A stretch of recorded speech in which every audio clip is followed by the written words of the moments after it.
All right, hello, James with the 1HourSmartHome.com, and today we're going to show you how to install a smart switch. Super easy. These smart switches don't require neutral. This is what we've got here, some Lutron Cassetta smart switches. This is a great switch if you do not have a neutral wire, if you've got an older home or even a newer home that does not have neutral wires in the switch box. So I'm going to show you some that we already have installed. We've got those right down here. These are installed. This will turn it on, this will turn it off, and then you've got levels of dimming adjustment right here. So we've got this one right here, and we're actually going to install it in another switch location, but I wanted to show you what they look like when they are installed. So we'll cut over there, we'll get started, and then we will show you how to install this switch. And I want to show you what's on the back of this first before we put it in.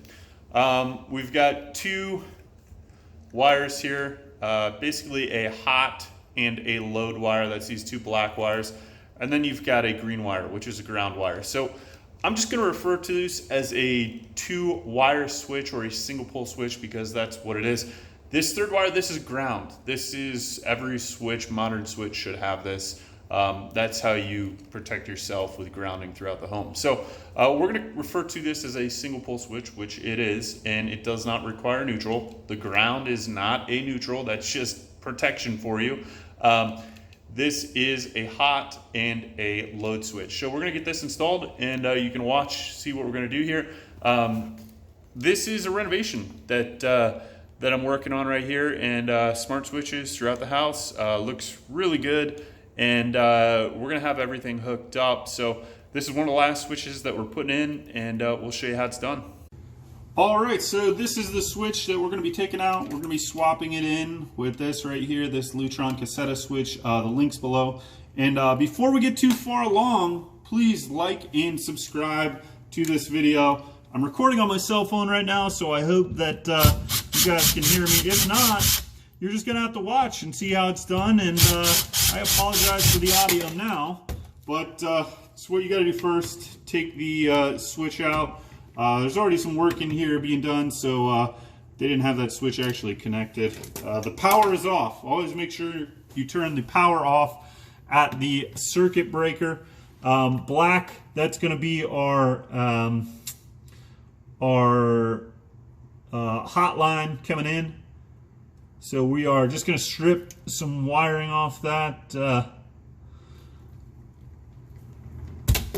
Okay, we got that one stripped. And we're going to strip this right here. Okay, so we got our two ends stripped. All we used for that was some wire strippers right here. We'll put a link to that below. You don't need many tools for this. We've got some needle nose pliers. You could use those to strip too if you have this little, you can see the cut there. You can use that to strip it. And we've got a screwdriver here and my favorite drill driver. Always very helpful. So what we're going to do now is we are going to fit up the actual switch. Okay, so we're going to connect this wire right here. There's two wires on here. You can see them right there. And we're going to connect this first wire to the hot, and we're going to connect the second one to the load, and that will get this thing all connected. So it comes with some wire nuts. We're going to go get those and throw them on here. Okay, so I got the wire nuts here, and hopefully you can see the two wires. We're just going to wire this first one up. I like to kind of get them started a little bit, give it a little twist, kind of like that, just a half twist around. And then you're going to put the wire nut on. You want to make sure that the wire nut gets good securement, and you'll see when it starts to twist the wiring like this together. Okay, that means that you've got these things connected. I always like to give it a little tug afterwards to make sure that it's not going to come off, that it's secure. And make sure you wire the switch right side up. That's important as always. And we're going to do this one as well now. So this is the load wire. This is the one that's going up to the actual light fixture. So we're going to put the wire nut on there. You can see it's hard trying to make sure that you guys get a good view while I twist these on. And There we go. So we are wired up. We've got our black one. That is the incoming power, or what you would call the hot wire, black to black. And then over here, you've got black to orange. This one is going out to the light fixture. So this is the load wire. So over here, where my fingers are now, and I'm tapping it, this is incoming power. This is the hot. Over here, this is up to the fixture. This is called the load wire. We now have the switch wired up, okay? You can see it, everything is there. That's awesome that we've got this installed. One last thing that we need to do, because this is next to another device right here, we need to break off the tabs on this side. If you've got two devices in one box, you're gonna need to break off the tabs here on the side, and then you can put this thing in. So we're gonna do that right now. Got some of the pliers. It's already scored, so you don't need much. It just breaks off just like that. And we'll do it right here with this one.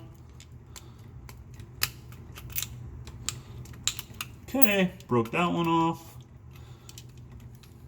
Broke that one off. Now they are all broken off. There's not a lot of wires in this one, so this is going to be easy to put these back in, but there is an art form to this, kind of wire folding. You want to actually fold the wires kind of back in so that this is going to go in nice. It's going to be smoothly mounted to the outlet. This is probably the biggest problem people have putting light switches in. Take your time. And what's contrary to what most people would think is that when you're putting one of these in, you actually want more wire so that you can fold it better and get it in flatter in there. So a lot of people want to have just these little nubs of wire. Well, that's actually harder to kind of move things around and adjust it. When you have excess wire, it actually makes it easier to fold. And it's not the wire that is hard to get in the switch box. It's actually the nuts. The wire nuts take up a lot of depth. You can see in comparison to the wire, you know, that's probably 6 or 7 times the diameter of the wire. So that's really what comes into play here. So being able to have more wire to move around where those nuts are really makes a big difference. But for us, it's not going to be a problem. We've got a nice deep box here, and we'll even show you kind of show you there. We've got the deeper box there, and you can see how those wires fold into the back. So, and then we're just going to push this in, and we will have this thing on. So, all right, so we're going to give you a view kind of what it looks like back there, the wires and how you fold it. So we just fold the wires back there. We've got plenty of depth. You can see the thickness kind of this. We want to make sure we have enough depth to put that back in there. So we certainly do. It's not going to be a problem, but having that excess wire length actually makes it easier to fit everything back there. So just wanted you guys to see that when we're installing it, and we're going to complete the final installation here. Okay. And all I've got to do now is mount this in the wall with 2 screws. So we've got the one here, and I've got another one here that I'm going to throw in there. And you could certainly use a drill driver for it, but I'm just going to use my hand tool to show you that you don't have to have any of that stuff to do this kind of stuff. You can just use standard hand tools for most of it. So we've got it going in. All right, just got a lot of threads there, so it takes a while. I smashed my thumb the other day, so it's all black and blue. Not doing anything like this, actually doing something different on another channel that we are going to come bring you in the future here, but maybe you'll see it. But whenever you're working on something, make sure you're safe, make sure you have the power off. That's always important when you are installing smart switches or any kind of switch of any kind.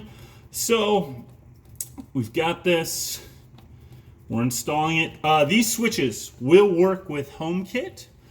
They will work with Alexa, and they will work with Google Home. So this is the Lutron Cassetta light switch.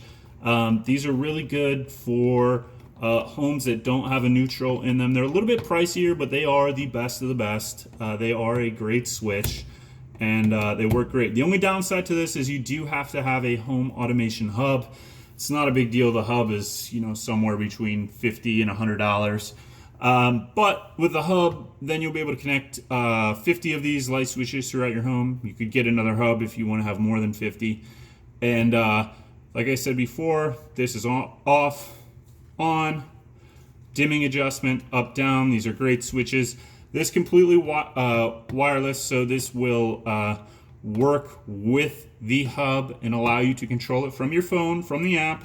And it will also allow you to control it with your voice with a compatible Alexa device, a compatible Google Home device, or with Apple HomeKit. So with Siri, we have a number of blog posts about this. We'll put the links to those below, and you can see how that stuff works and give you some more in-depth instructions. But you saw this is actually relatively easy. A lot of people think that doing smart home lighting is going to be difficult. As long as you use the right switch and you know what you're dealing with, you turn the power off. This can be a relatively easy process. I did not really cut this video at all. Like, you saw everything in motion. The only time I cut it is when I dropped the camera because I had it tilted up over here and I had to get parts, and the box that I had it tilted on fell over when I was doing that. So you saw this only takes probably 5 or 10 minutes to do a lot of times. Now, that's not every case. We've got pretty deep junction boxes, which is helpful. If you're building a new home or you're doing remodeling, make sure your contractor puts in deeper junction boxes. That's going to be very helpful because you saw the depth of the switch. Without those deeper junction boxes, it can become problematic. But you can see what we put in there was not that much deeper than this. Okay, that's the old light switch here. So this was not all that much deeper, so not a big deal really. But yeah, these are great switches. If you want voice control, highly recommend these. Also really easy to add a 3-way switch with these, but this is super, super cool. I love it. I love having home automation in my house. I've got all my light switches connected to smart home controllers, Google Home, Alexa, Siri, so I can control them with my voice.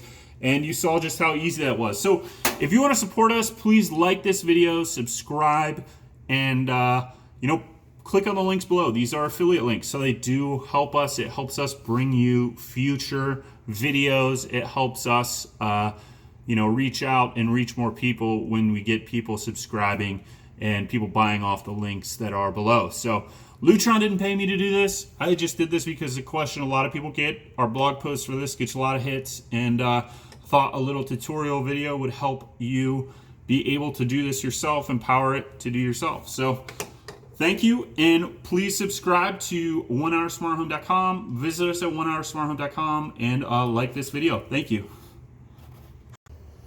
All right, so you can see the light switch is all done there. It's completed, and we really enjoyed this. We hope you guys enjoyed watching this video and seeing how you can put one of these together yourself. The whole point was to empower you to be able to do this yourself, or at least educate you on what's going to work.